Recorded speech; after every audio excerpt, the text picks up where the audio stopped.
తెలుగు ప్రేక్షకుల హృదయాల్లో ప్రత్యేక స్థానం సంపాదించుకున్న ఈ అందాల తార చైల్డ్ ఆర్టిస్ట్గా తన సినీ ప్రయాణాన్ని మొదలుపెట్టి స్టార్ హీరోయిన్గా మెరిసింది. రోజావే చిన్ని రోజావే అనే పాటలో ఆమె కనిపించిన తీరు, ఆ ఆవభావాలు అప్పటి యువతను అమితంగా ఆకట్టుకున్నాయి.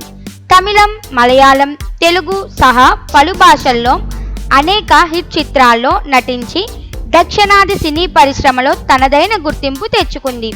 చిరంజీవి, వెంకటేష్, బాలకృష్ణ, నాగార్జున లాంటి టాప్ హీరోలతో నటించి అలాగే లేడీ ఓరియంటెడ్ చిత్రాల్లోనూ తన గొప్ప నటనా ప్రతిభను చాటుకుంది.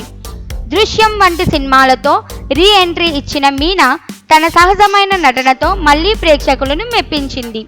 ఇప్పుడు సోషల్ మీడియా వేదికగా తన ఫోటోలు, వ్యక్తిగత జీవితం గురించి అభిమానులతో షేర్ చేస్తూ పాపులారిటీని కొనసాగిస్తోంది. తాజాగా స్నేహితురాలి పెళ్లిలో ఆమె షేర్ చేసిన ఫోటోలు నెట్టింట తెగ వైరల్ అవుతున్నాయి. సింపుల్ లుక్లో ఎంతో అందంగా నవ్వుతూ కనిపించిన మీనా ఫ్యాన్స్కు మరోసారి ఫిదా చేసింది.